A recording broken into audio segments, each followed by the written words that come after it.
ये तीसरा वीडियो मैं आज आपके सामने रखता हूँ। ये वीडियो जिसमें मैंने कुछ इम्पोर्टेंट MCQs यहाँ पर आपके लिए कलेक्ट किए हैं, जो आपके सामने मैं अभी रख रहा हूँ। तो दोस्तों सुनिए, MCQs part 3, stereochemistry and bonding in simple inorganic compounds.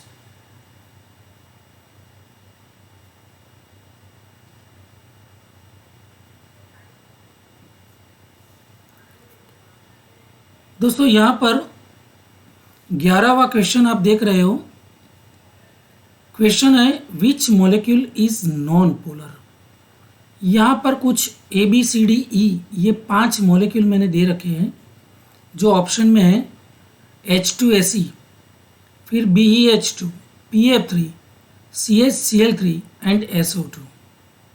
We have to confirm that which molecule is non polar.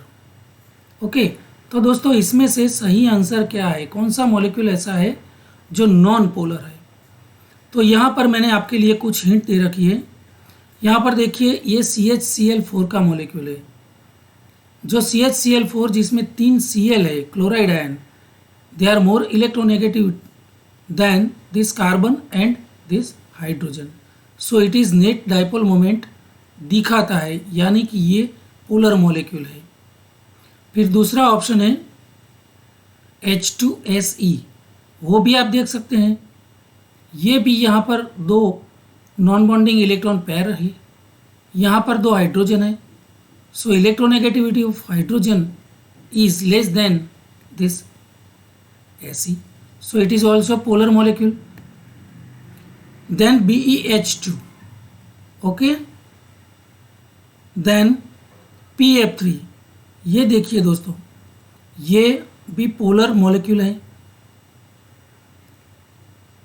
SO2 भी देख सकते हैं आप, जिसकी magnetic moment is greater than 0, so it is polar 1।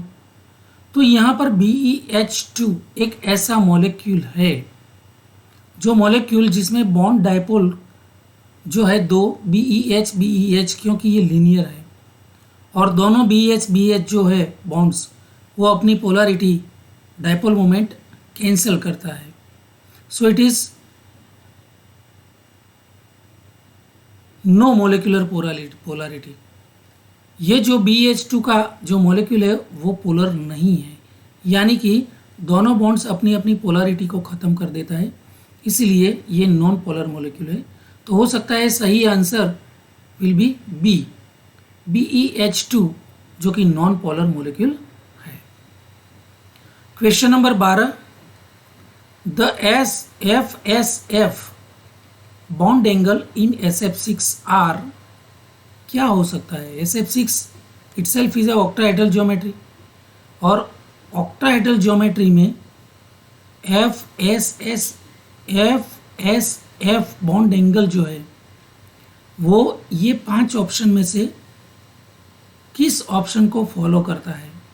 तो दोस्तों यहाँ पर देखिए, ये मैंने फिगर रखी है SF6 ऑक्टाहेड्रल मॉलिक्यूल की, जिसका शेप है ऑक्टाहेड्रल, और बॉन्ड एंगल 90। ये 90 बॉन्ड एंगल दोस्तों यहाँ देख सकते हैं, these are the 6 fluoride ligands and this is the central atom S।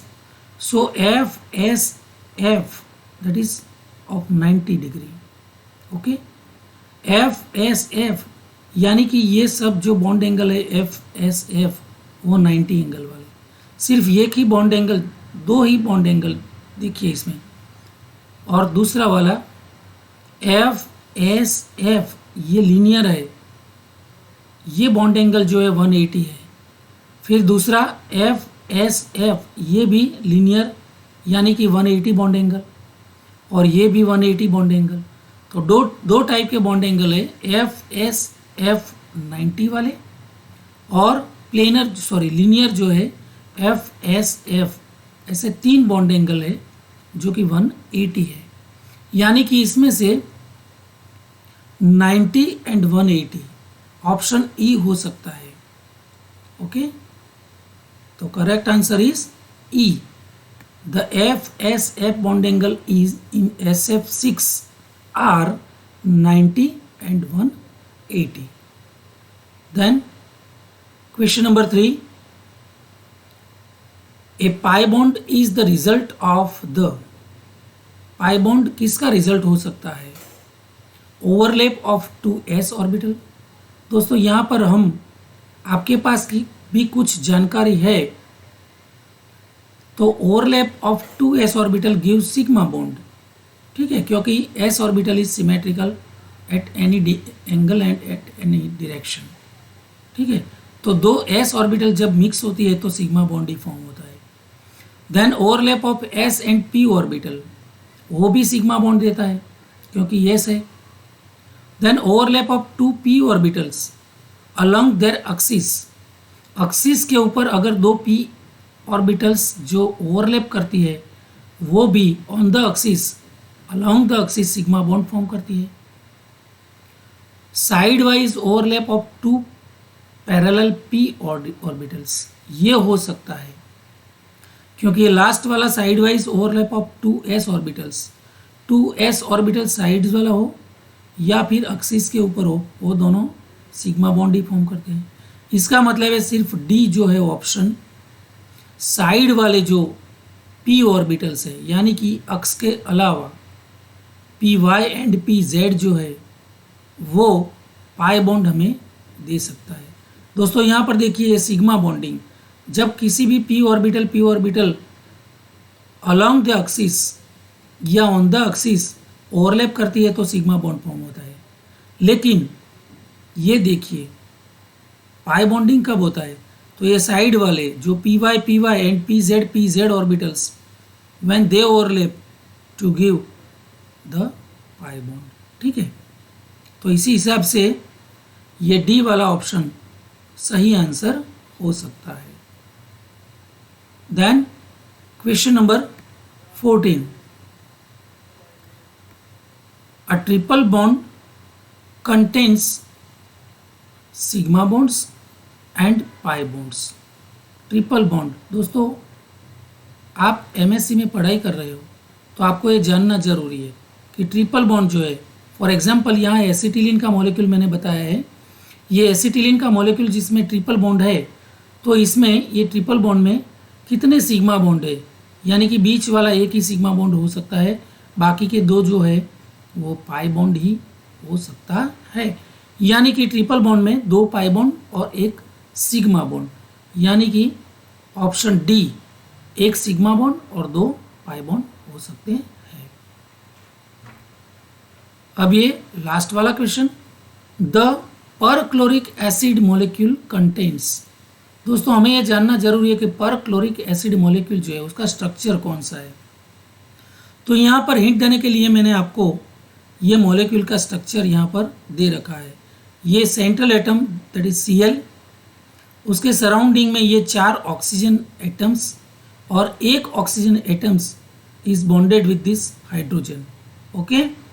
तो यहाँ पर देखिए दोस्तों, ये जो ऑक्सीजन है उसके पास 3 लोन पेयर, ये ऑक्सीजन उसके पास भी 3 लोन पेयर इलेक्ट्रॉन, ये ऑक्सीजन उसके पास भी 3 लोन पेयर इलेक्ट्रॉन, यानी कि 3 माइनस यहाँ पर है।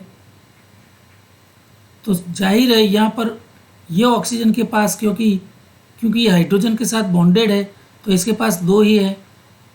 तो इसके संदर्भ में ये जो लिखा है ये क्या कंटेन करता है, परक्लोरिक एसिड का जो मॉलिक्यूल है 13 लोन पेयर। यहाँ पर लोन पेयर कितनी है, ये 3 3 6 3 9 10 और 11 लोन पेयर है। इसका मतलब है option E 11 lone pairs. There is no pi bond, यहाँ पर एक भी पाई बॉन्ड हमें दिख नहीं रहा है। एंड 5 सिग्मा बॉन्ड्स, यानी कि 1 2 3 4 एंड 5 सिग्मा बॉन्ड्स है, यानी कि ऑप्शन ई जो है वो हमें बिल्कुल करेक्ट दिखता है। तो हो सकता है कि the perchloric acid molecule contains 11 lone pairs, no pi bonds and 5 sigma bonds. So सही आंसर इज ऑप्शन ई। दोस्तों अब ये आखिरी सवाल है आपके लिए, draw a complete line bond और इलेक्ट्रॉन डॉट फॉर्मूला। किसके लिए? For acetic acid. आपको एसिटिक एसिड की ज्योमेट्री ड्रॉ करनी है and then decide which statement is incorrect. Acetic acid के बारे में यहाँ पर कौन सा ऐसा सेंटेंस है जो करेक्ट नहीं है, इनकरेक्ट है। तो ये देख सकते हैं एसिटिक एसिड को हमने ज्योमेट्रिकली पिक्चराइज किया है। 1 carbon is described bye sp2। यहाँ पर sp2, ये sp3 वाला है, ये sp2 वाला है, फिर sp2 तो कोई है ही नहीं। The molecule contains only 1 pi bond. Yes, यहाँ पर एक पाई बॉन्ड है।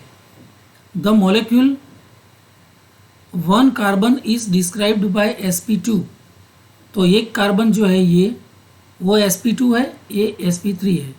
तो ये सही सेंटेंस है, ये भी सही सेंटेंस है क्योंकि इसमें एक पाई बॉन्ड है। फिर C, the molecule contains 4 lone pairs of valence electrons. तो यहाँ पर ऑक्सीजन के पास 2 लोन पेयर इलेक्ट्रॉन है, यहाँ पर भी 2 लोन पेयर इलेक्ट्रॉन है, यानी कि 4 देयर आर 4 लोन पेयर्स। ठीक है, तो ये भी सही है। फिर 1 carbon is described by sp3। तो ये भी sp3 है। देन आखिरी जो ऑप्शन है, both oxygens are described by sp3 hybridisation. यहाँ पर ये सेंटेंस हमें बताता है कि दोनों ऑक्सीजन जो है वो sp3 है, जो कि यहाँ पर sp3 दिख रहा नहीं है। ठीक है, यहाँ पर सिर्फ 2 ही sp2 है, यहाँ पर भी 2 लोन पेयर है। तो सेंटेंस ई जो है ये गलत हो सकता है, इसका मतलब आंसर विल बी ई। तो सही आंसर यहाँ पर ई है। दोस्तों, इस जरिए मैंने बहुत अच्छे और ऑनलाइन एग्जामिनेशन जो MCQs के जरिए आप देने जा रहे हैं उसके लिए मैंने बहुत अच्छा प्रयास किया है। हो सकता है ये क्वेश्चंस आपको यूनिवर्सिटी एग्ज़ाम के लिए बहुत हेल्पफुल हो सकता है। अगर आपको अच्छा लगा हो तो इसको लाइक कीजिए, कुछ कमेंट्स दीजिए, शेयर कीजिए और हो सके अगर आपने मेरी चैनल को सब्सक्राइब नहीं किया है तो बहुत जल्द उसको सब्सक्राइब कर दीजिए। तब तक के लिए नए वीडियो की राह देखिए। Thank you very much.